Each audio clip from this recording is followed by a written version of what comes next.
Glória ao Senhor. Louvado seja o nome do Senhor. Aleluia. Abra sua Bíblia no livro do profeta Daniel. Profeta Daniel. Nós começamos esse estudo. Hoje é nosso segundo encontro nesse texto. Nosso segundo encontro nesse livro tão tremendo. É um livro desafiador. Pela idade desse profeta quando começou, né? Pela idade.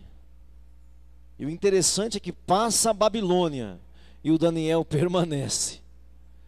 Aqueles que amam a palavra de Deus permanecem.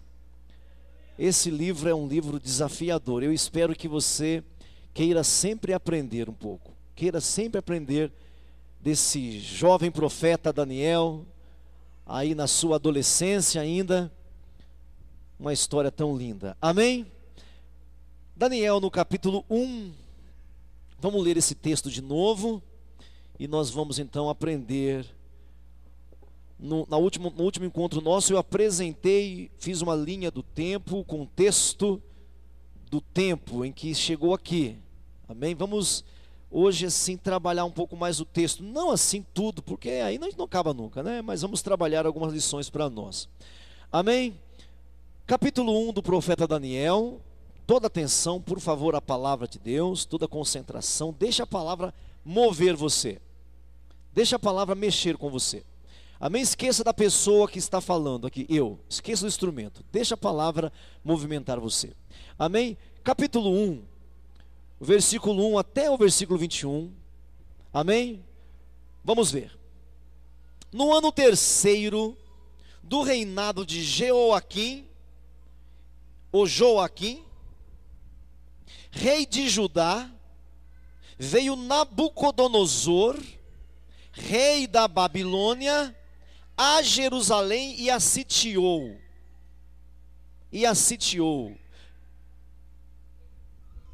Amém até aqui?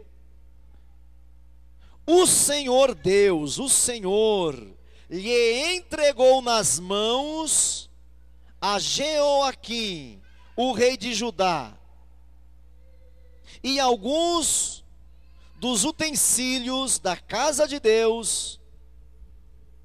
A estes levou-os para a terra de Sinar, a capital da Babilônia, para a casa do seu Deus com D minúsculo, e os pôs na casa do tesouro do seu Deus. Olhe para cá um minutinho.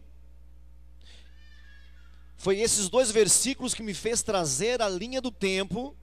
Puxa vida, você falaria, ó o versículo 2 aí, o Senhor entregou nas mãos de um rei ímpio, não é assim? O Nabucodonosor não era ímpio? Sim, era. E Deus entregou o povo para ele? Entregou. O próprio Deus entregou o rei para ele? Entregou.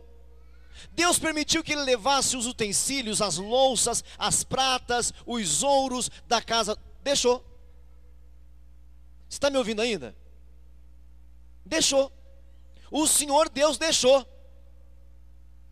Isso não é estranho? O Senhor Deus deixou. É porque a fé de hoje em dia não é a fé da Bíblia, sabia? A fé que você vê hoje em dia aí, né? A fé de hoje é assim, ó. Porque você está sofrendo? Determina. Olha, você é cabeça, não é cauda. Quem já viu essa conversa aí? Irmão, quando a Bíblia fala que você é cabeça, é que você é referência. Não é que você pisa em ninguém, não. Então a fé de hoje não é a fé da Bíblia. A fé da Bíblia é Deus manda e eu obedeço. A fé de hoje, eu mando em Deus. Está com problema? Dá uma ordem para Deus. Exija, decrete, determine. Bom, esse não é o Deus da Bíblia. Ninguém manda no Deus na Bíblia. Pelo contrário, Deus manda e até o ímpio obedece. Deus entregou ao Nabucodonosor o seu povo. Você está me ouvindo ainda? Vai piorar um pouquinho aqui. Você está me ouvindo ainda? Então eu fiz uma linha do tempo aqui para vocês. Por que chegou nesse ponto? Por que chegou nesse ponto? Esse rei aqui, ó, é um dos 20 que reinaram. Rei maus, reis perversos. Mas eu quero ler com você, antes de eu seguir aqui, outro texto. Abra sua Bíblia para você ver o porquê. Por que Deus entregou? Olha, vai lá no capítulo 29 de Deuteronômio, deixa marcado esse livro aí, que é o que nós vamos ficar, né? Lá no capítulo 29 de Deuteronômio, no capítulo 29 do livro de Deuteronômio, no versículo 24, tem outros textos, é que eu peguei rápido isso aqui hoje à tardezinha, mas tem textos assim mais radicais. Vamos pegar isso aqui. No capítulo 29 do Deuteronômio. Tudo bem? 29 e o versículo de número 24. Por que será que Deus entregou? Será que Deus já tinha falado isso antes? Olha para mim. Será que Deus já tinha falado isso antes? Tinha. Será que o Senhor Deus já tinha alertado eles? Tinha. Especificado? Tinha. Porque o nosso Deus, ele é onisciente, onipotente, porque ele é um Deus que não determina nada. Ele sabe tudo, de todos, o tempo todo, todo o tempo, sem ter determinado nada. Porque do contrário, ele não seria tudo que ele é. Só que aqui, meu irmão, ele avisou que se alguém pisasse fora da faixa, algumas coisas aconteceriam. Vamos lá, 29 e 24, diz assim. Acharam o texto? Vamos lá, 24 fala assim. Isto é, todas as nações dirão, por que fez o Senhor assim a esta terra? Isso o profeta Jeremias vai falar também, viu? Porque o profeta Jeremias, ele está lá quando eles vão para Babilônia. Ele está profetizando. E ele diz assim, as nações estão falando como é que isso pode acontecer. Aquele Deus tão forte, tão poderoso. Bom, aqui, vamos ler de novo aqui. Isto é, todas as nações dirão, por que fez o Senhor assim a essa terra? Qual foi a causa do furor de tamanha ira? Olha para mim de novo, olha para cá de novo. Esse texto que você está lendo comigo aí, irmão, é mais de 1000 anos antes. Tá ok? Esse texto aqui de Deuteronômio é mais de 1000 anos antes da onde Daniel se encontra. É, irmãos. Falou muito antes. Muito antes. Mas sabe o que o rei fazia, irmãos? Sabe o que o rei fez? O profeta Jeremias levou lá. Deus deu uma profecia para o Jeremias. O Jeremias escreveu a profecia. Mandou para o rei. Sabe o que o rei fez? Rasgou em 1000 pedaços e jogou no fogo. Está entendendo, irmãos? O Jeremias fez a profecia, mandou para o rei. E o rei queimou a profecia. Deus corrigindo o povo, ele não quis ser corrigido. Por isso Deus os entregou.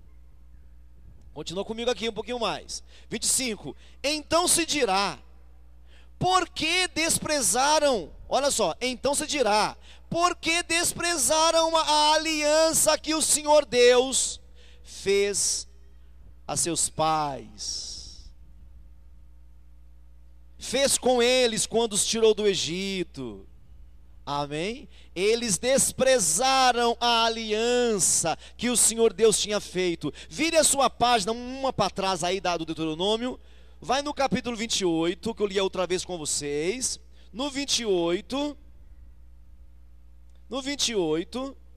verso 49. O Senhor tinha dito, verso 49. O Senhor levantará contra ti o quê? Mais alto, lê para mim isso aí.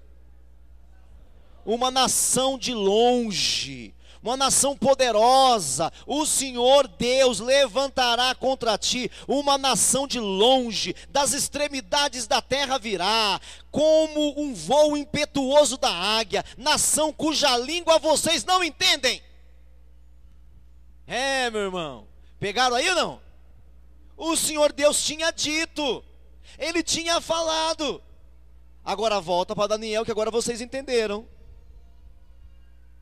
Volta para Daniel, no capítulo 1, versículo 2, o Senhor lhe entregou nas mãos a Jeoaquim, o próprio Deus entregou o rei de Judá. Judá era a cidade consagrada, ou a cidade sagrada, rei de Judá. Entregou também os utensílios da casa do próprio Deus entregou as louças da sua própria casa. Estes levou-os para a terra de Sinar. Deus permitiu que aquele rei ímpio levasse as taças para a casa do Deus ímpio.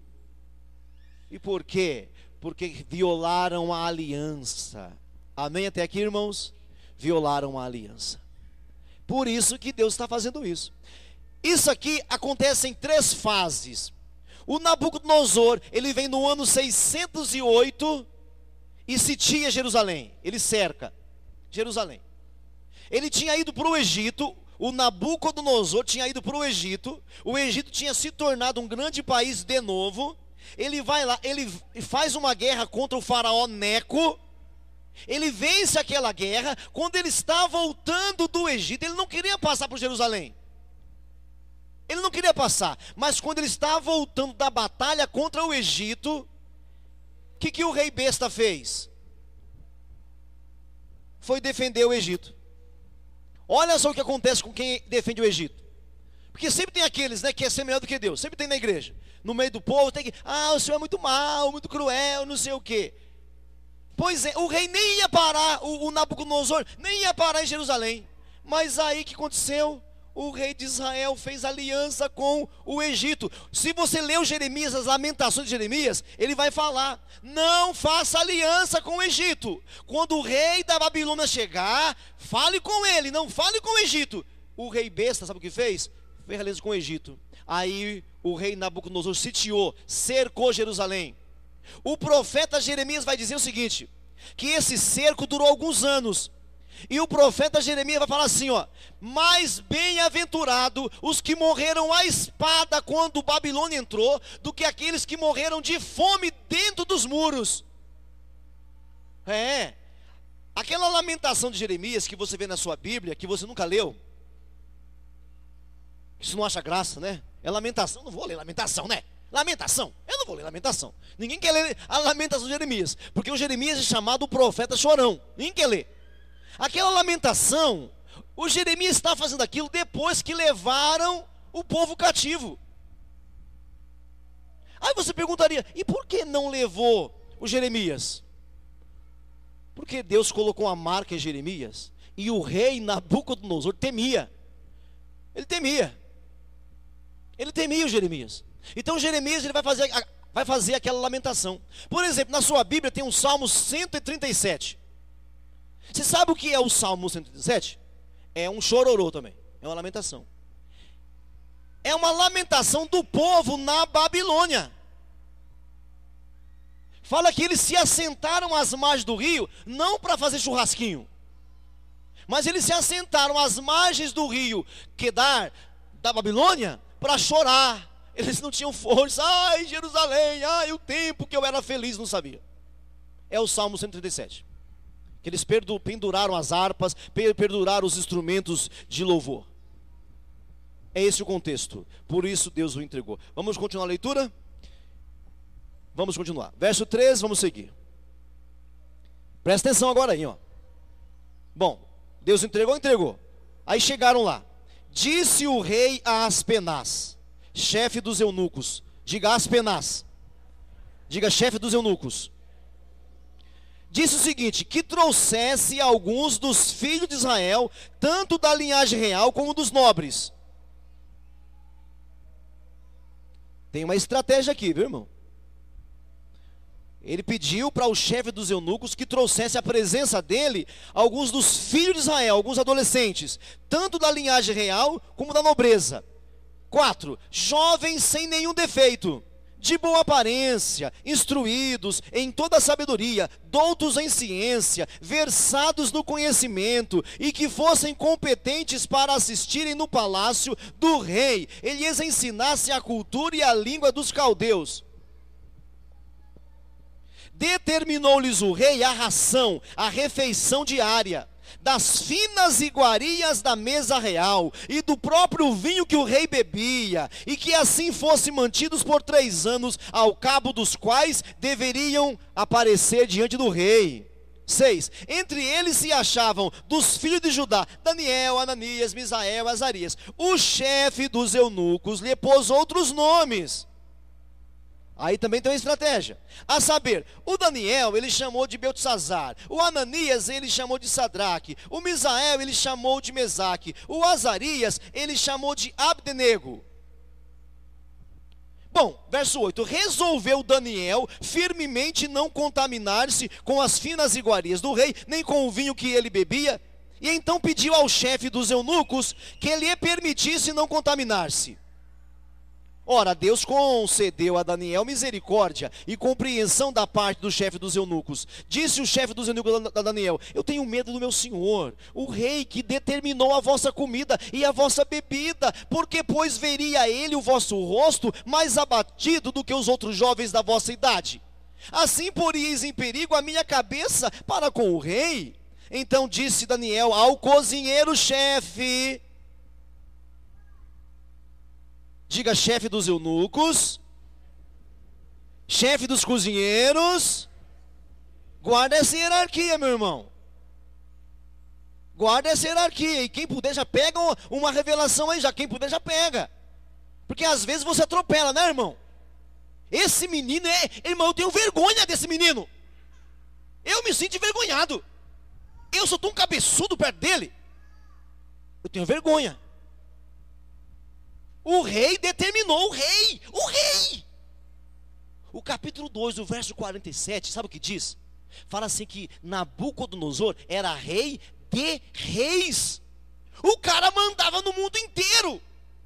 Era mais que Estados Unidos, irmãos.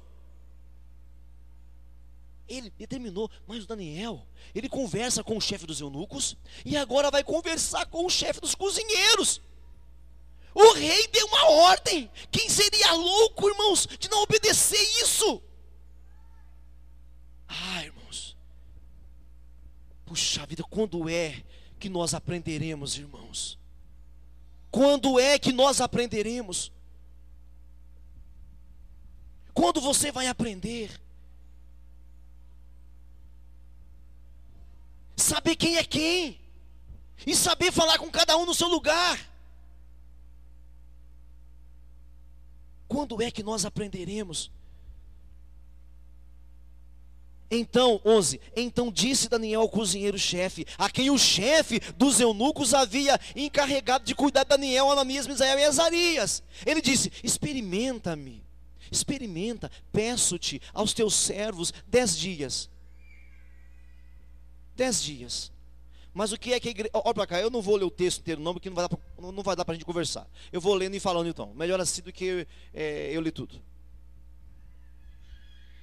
Irmãos, como é que a igreja... Presta atenção aqui, como é que é a igreja de hoje, irmão? Essa coisa que eu falei agora há pouco aqui. O anjo do Senhor está comigo. Quem resolver se levantar contra mim vai morrer. Daniel pensou assim, irmão? Daniel pensou assim, irmão? Fala para mim, irmão. Não.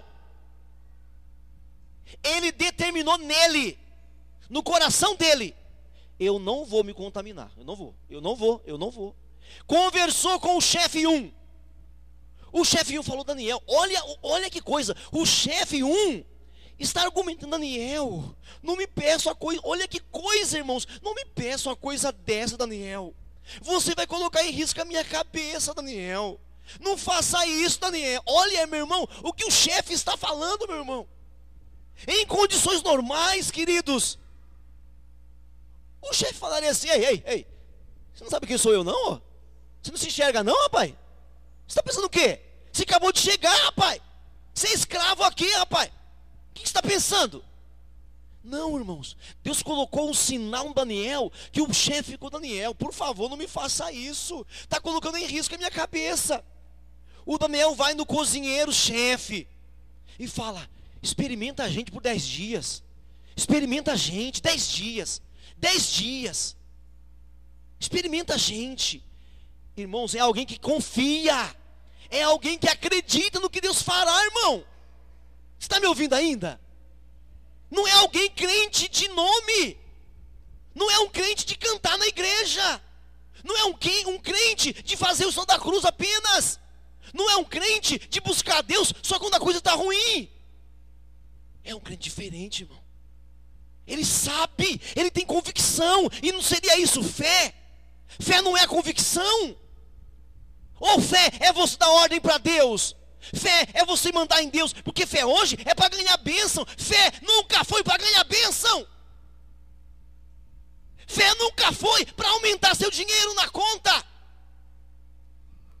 Fé sempre foi para obedecer. Como é que foi que Abraão creu? Obedecendo. Você está me entendendo ainda, meu irmão? Pela fé, Abraão obedeceu. A fé é para obedecer. É a diferença entre você e os ímpios. Irmãos, nós éramos escravos do maligno. Só que o maligno fazia a gente pensar que não era. Hoje nós somos escravos de Deus. Só que Deus mostra por que Ele fala: eu comprei vocês. Eu comprei, eu paguei o preço. Eu derramei meu sangue por vocês. Vocês são meus. Porque assim, ou eu sou escravo do maligno, ou escravo de Deus. Por que escravo, pastor? Porque eu fui comprado. Você foi comprado, meu irmão. Sabe o que eu gosto do John Wesley, o fundador do metodismo? O Wesley não era um grande teólogo, não era. Calvino escreveu grandes teologias, assim, livrões de teologia. Tem uma coleção de livros do Calvino que eu nem tento ler. Nem tento, até medo, porque é desse tamanho. O Armínio também. O Wesley, sabe o que o Wesley fez? O Wesley tinha uma pregação central, inteira santificação. Por isso na Inglaterra, o que ele montou? Um grupo de santidade. Ninguém pregou mais que o Wesley. Era o mais rasinho. O Wesley era o mais rasinho, era formado, mas era o mais rasinho. Não era um teólogo à altura do Calvino nem do Armínio. Mas ninguém foi mais aos pobres do que o Wesley. Ele viajou quilômetros e quilômetros a cavalo. Tem muitos sermões deles ainda guardados ainda nas bibliotecas aí. Porque era um homem que privilegiava a santidade. Ele buscava a santidade. Ele sabia que não era salvo pela santidade, mas ele queria agradar a Deus. O tema central do wesleyanismo é a santidade. Buscar a face de Deus. Buscar. Você não vai achar grandes compêndios teológicos de Wesley, mas ele era um homem assim. Ele queria fazer a vontade de Deus. Fé, irmãos, não é você ganhar presente. Fé é você obedecer à direção de Deus. Esse Daniel é impressionante. Esse Daniel vai arrebatar você. Eu espero como tem me arrebatado. Vai arrebatar você. Então disse Daniel, cozinheiro: testa-me, experimenta, verso 12, experimenta por 10 dias, e que se nos deem legumes a comer e água a beber. Então se veja diante de ti a nossa aparência e a dos outros jovens que comem das finas iguarias do rei. Segundo vires, age conosco. Irmão, isso é fé. Isso é convicção. Isso é segurança. Você está me ouvindo ainda? Aí o que você vê faz. 14, e ele atendeu. E os experimentou 10 dias. No fim dos 10 dias, a sua aparência era melhor. E estavam eles mais robustos do que todos os jovens que comiam das finas iguarias do rei. Olha para cá. Alguns indoutos leem isso aqui e falam assim: se comer legumes e beber água a gente fica bonito. Não fica não. Se você é feio, ponto, acabou. Não, porque o povo lê a Bíblia, sabe que aí começa a pegar coisa que não é. Aprendi uma receita agora, hein? Legumes e água, a gente fica muito bem. Não. A questão aqui não é comer legumes e água. A questão aqui é determinar não se contaminar. É se santificar cada dia mais. É dizer não. É dizer não para aquelas facilidades que aparecem para você. Não é o comer o legumes e beber água, não. É um alvo no coração, um objetivo de agradar a Deus, de santificar cada dia mais, não de ganhar méritos, não de ganhar vantagens, mas de agradar a Deus e estar na presença dEle. Eles estavam mais robustos, a aparência era melhor. Verso 16: com isto, o cozinheiro-chefe tirou deles as finas iguarias e o vinho que deviam beber, e lhes dava legumes. Ora, a estes quatro jovens, Deus deu o conhecimento e a inteligência em toda a cultura e sabedoria, mas a Daniel deu inteligência de todas as visões e sonhos, vencido o tempo determinado pelo rei, para que os trouxessem, o chefe dos eunucos os trouxe à presença de... Ao fim de quanto tempo, gente? Vencido o tempo determinado. Qual era o tempo determinado, irmãos? Quantos anos, irmãos? 3 anos, uma faculdade. Irmãos, pensa comigo. Uma faculdade para você, com tudo pago. Tudo pela conta. Pensou já? Tudo pago. Comida, bebida, cama, tudo pago. Pensou já? Longe de casa. Quando Daniel saiu de Jerusalém, presta atenção aqui. Como é que Jerusalém estava? O povo estava morrendo de fome. É isso mesmo? Morrendo de fome. Daniel tem 17, 16 anos. Presta atenção aqui. Presta atenção aqui. Daniel tem 17, 16 anos.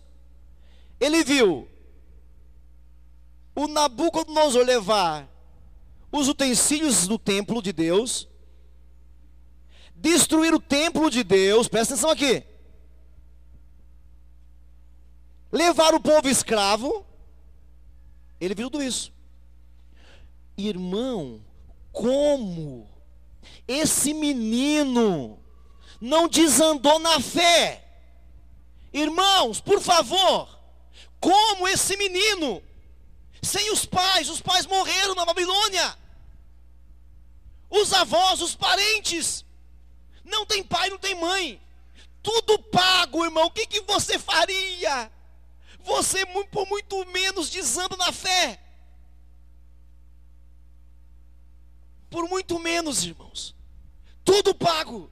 Sem pai, sem mãe, ninguém para te governar, ninguém para pegar no teu pé, e você pode tudo. Você pode tudo na Babilônia. Como é que esse menino crê em Deus, irmão? Ah, meu Deus do céu! Porque sabe quando é que nós cremos em Deus? Quando a gente ganha uma bênção. Aí você fala: eita, Deus grandão, grandão. Oh, Deus poderoso, me deu um carro. Ah, Deus me deu uma mulher boa. Ah, Deus me deu um homem bom. Ah, Deus me deu isso. Aí você crê em Deus. Mas esse menino viu a nação dele ser destruída. O templo do Deus dele foi destruído. Nós sabemos hoje que foi Deus que entregou, mas ele não sabia disso, na informação da mente dele. Como é que esse menino, me diga, senhoras e senhores, como é que esse menino é tão apegado assim? É porque esse menino não conhece o Deus de hoje, não conhece esse Deus que dá presentes. Ele conhece o Deus verdadeiro. Ele não conhece esse Deusinho que expulsa demônio. O Deus que ele conhece é diferente. Nós estamos confundindo. Você pensa que Deus é o nosso empregadinho, que tem que ficar nos servindo o tempo todo, que tem que sarar a sua dor de barriga sempre que dói. É assim que nós pensamos. Eu tenho vergonha disso aqui. Como é que ele olha a situação e decide firmemente. Quantos de vocês, jovens, já pediram para a mãe de vocês sair de casa para você ficar sozinho com a sua garota? Para fazer barba, cabelo e bigode? Ele estava sozinho lá, ele podia tudo. Todas as mulheres da Babilônia era para eles. Quem é esse menino? O que tem esse menino?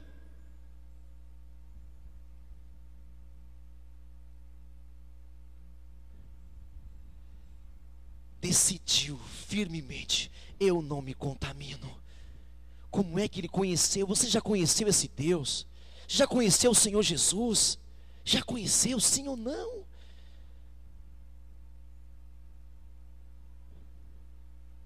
Porque se conheceu, meu irmão, se conheceu, Babilônia nenhuma vai te amarrar. Você pode ir para lá, mas a Babilônia não vai te possuir, não vai te ter. Você vai estar dentro da escravidão sem ser escravo, dentro do palácio, mas o palácio não te governa. E você, quando nós vamos ler esse texto aqui, ó, e olha que eu estou falando assim de bate pronto, porque eu não nem vou ler as minhas anotações, porque senão fica aqui até amanhã. Mas é um menino. Irmãos, por que você pensa? Olha só, o verso 6 de novo. Entre eles se achavam os filhos de Judá: Daniel, Ananias, Misael e Azarias. 7. O chefe dos eunucos lhe expôs outros nomes. Qual é a estratégia aí? Nome na Bíblia, gente, não é apenas uma identidade social, política. Nome na Bíblia é uma identidade espiritual. A Babilônia quer mudar a identidade deles, quer trocar o nome deles.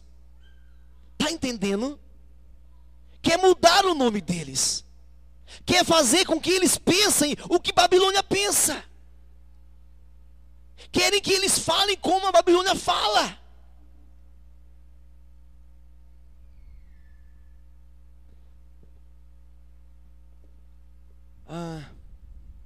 John Locke é um filósofo antigo, o Skinner, o Slavo, são filósofos antigos e psicólogos antigos, que o povo da educação, da pedagogia aprende muito sobre eles, porque esses homens falavam assim: o homem é uma folha em branco, uma tábua vazia, é a gente que os molda. O Daniel está vindo de uma destruição no país deles. O povo da pedagogia vai aprender muito sobre o Skinner, vai aprender muito sobre o John Watson, todos aqueles que falam do desenvolvimento educacional, como é que o ensino vem. E eles falam que a gente é um papel em branco. Esses meninos aqui não tem nada de branco não, eles têm convicções. Eles têm convicções. Meu nome é Daniel. Sabe o que significa Daniel? Deus julga. E sabe, essa profecia não é contra a Babilônia, é contra o povo dele. Deus está julgando a gente. Deus é o que julga. Cada vez que alguém falasse Daniel, estava falando de Deus. Toda palavra que acaba com El, esse El é Deus. Esse El é Deus. E mudou o nome deles para deuses babilônios, ou babilônicos. Mas sempre que vai falar o nome deles, sempre vai falar no hebraico. Pode falar babilônico, mas sempre vem arrastando no hebraico. Porque quer arrancar a identidade. Sabe, você na escola, meu jovem, e minha jovem, na escola, aqueles professores cheios de entendimento, de conhecimento, e deixa você boba. E na escola você tem vergonha de falar que você é, por exemplo, criacionista. Se você falar que você crê na criação, os meninos da sua faculdade zombam de você. Daniel estava num outro país, com tudo pago pelo governo. Ele não tinha que trabalhar, não tinha que fazer nada, é só estudar, para no fim de 3 anos comparecer perante o rei. Eles tinham tudo, mas eles não eram envolvidos pelas coisas daquele mundo. E às vezes você tem vergonha, você vai trabalhar no escritório, você é enrolada, você é enganada, assediada e aceita o assédio. Você vai para a escola aprender bobeira, e cede aos enganos e aos encantos. Daniel não foi assim. Você começa a trabalhar numa repartição pública, você começa a fazer o que todo mundo faz. Cadê o servo de Deus? Cadê a serva de Deus? Cadê aqueles que marcam o território e que vai falar assim, eu sou de Deus?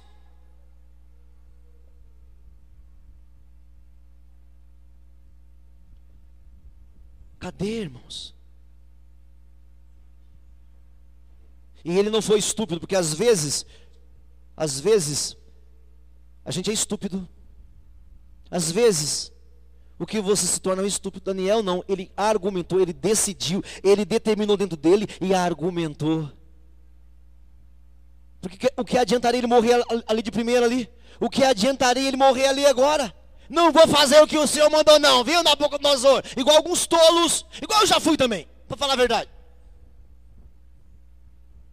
Não vou fazer o que o Senhor mandou não, morri, acabou, cadê o testemunho? Não, ele determinou e começou a argumentar. Testa gente, ele arrumou saída, ele não acusou, ele não falou que estava errado, ele apenas falou o seguinte, eu tenho um jeito.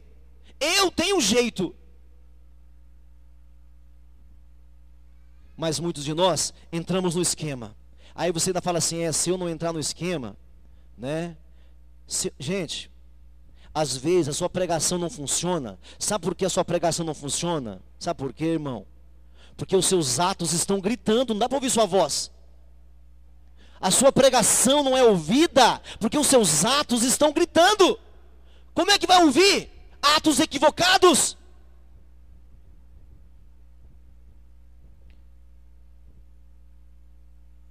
Pensa você ali, irmãos. Pensa você ali, com tudo pago, em outra nação. Ninguém sabia de você. Agora, sabe qual era a estratégia deles? Irmãos, tinha mais ou menos, gente, 1 milhão de pessoas,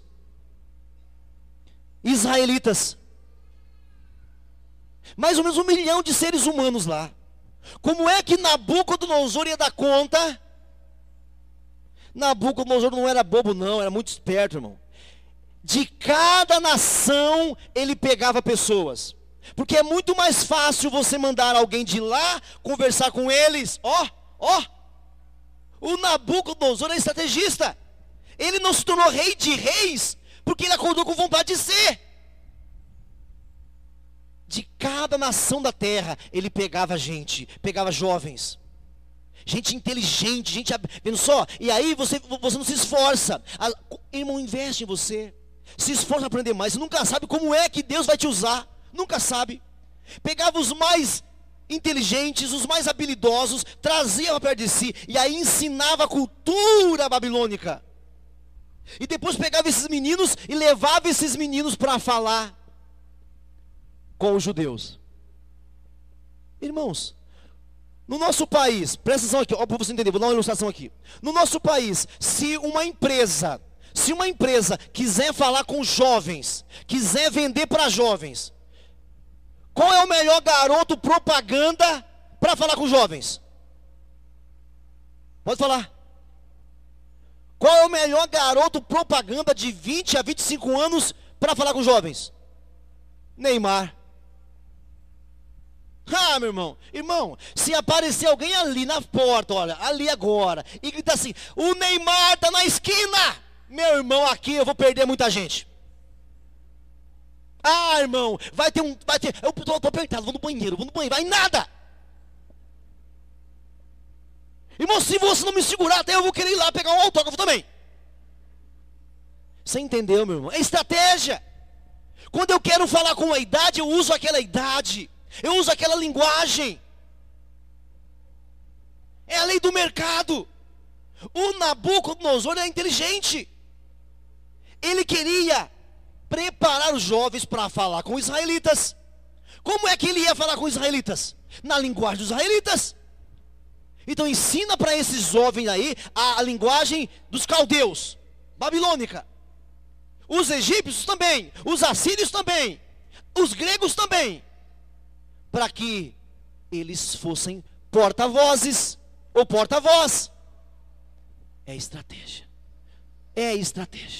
E vem cá, na hora que o Daniel descesse lá embaixo, Imagina o Daniel, o Misael, o Azarias, imagina aqueles 4 jovens indo no meio dos israelitas.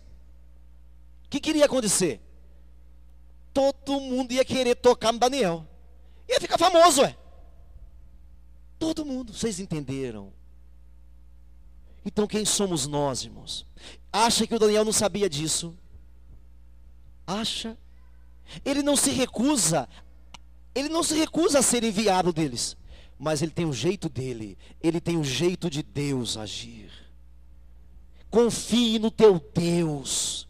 Larga a mão desse Deus que dá tudo, que é mentira. Larga a mão desse Deus água com açúcar. Larga a mão desse Deus que os pregadores inventaram e creia no Deus verdadeiro. Ele fala assim, o choro pode durar uma noite, mas a alegria vem ao amanhecer. Pode ter choro sim, senhora, haverá choro sim, senhor, mas eu estarei contigo. Ele diz, se você passar pelo fogo, eu passo com você. Ele não tira você do fogo, ele passa com você no fogo. Se você passar por meio do mar, eu passo com você. Ele passa com você. É esse Deus que eu estou lhes oferecendo nessa noite. É esse o Deus que esse jovem crê. Quem é você? O que nós faremos? Então assim, para passar para o capítulo 2 ano que vem, olha as lições. Olha lá. Presta atenção. Ser fiel a Deus, apesar de toda a hostilidade aparente. Esse era o primeiro tópico. Ser fiel a Deus, apesar de toda hostilidade aparente. Segundo, ser fiel a Deus, apesar de oportunidades. Porque, disse alguém no passado aí, quer conhecer alguém? Quer conhecer o caráter de alguém? Deles poder. Enquanto você está lá embaixo, no barro, na lama, você até é humilde. Não tem para onde correr. Mas eu quero ver ser fiel a Deus. Você estando cheio de ouro no seu bolso. Tendo tudo à sua disposição. Tudo que a mente humana conseguir pensar e sonhar. Quero ver ser fiel a Deus. Na bonança. Tendo tudo. Tendo tudo. Quantos pregadores na televisão aí, olha, eram mais humildes antigamente. Hoje, se você não oferecer para eles helicóptero, eles não vêm pregar. Eu nunca os quererei, ainda bem que nunca pensei neles. Ser fiel a Deus, apesar de um presente cheio de oportunidades. Ser fiel a Deus, mesmo que o rei te elogie. Porque no final, que eu não li, né? E nem vou ler, leia você em casa. O rei vai ficar abismado. E vai colocar o Daniel como responsável de muita coisa. Vai achar o Daniel impressionante. Que homem. Quer dizer, ser fiel a Deus, mesmo sabendo que você é o bambambam dali. Ser fiel a Deus. Curva a sua cabeça. Creio que Deus já falou com você. Curva a sua cabeça e feche os seus olhos. Feche os seus olhos.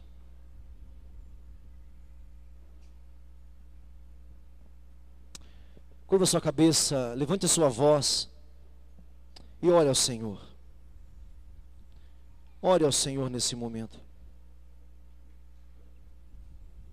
Oh, meu Deus, que esse jovem tenha nos ensinado mais uma vez. Que esse jovem tenha nos ensinado mais uma vez, Senhor. Oh, meu Deus, quantos aqui queria todas as contas pagas? Quantos aqui queria ter uma oportunidade dessa, mas eu não sei para quê, Senhor. Feche os seus olhos, levante a sua voz, abra o seu coração, renda-se na presença do Altíssimo, peça perdão nessa noite. Se você foi tocado pelo Espírito Santo, peça perdão ao Senhor. Oh, meu Deus, oh, meu Pai. Se arrependa nessa noite. Se arrependa nesse instante. Renda-se diante dele. Eu não sei como você chegou aqui, mas se você sair daqui como fiel, eu já terei alcançado meu objetivo.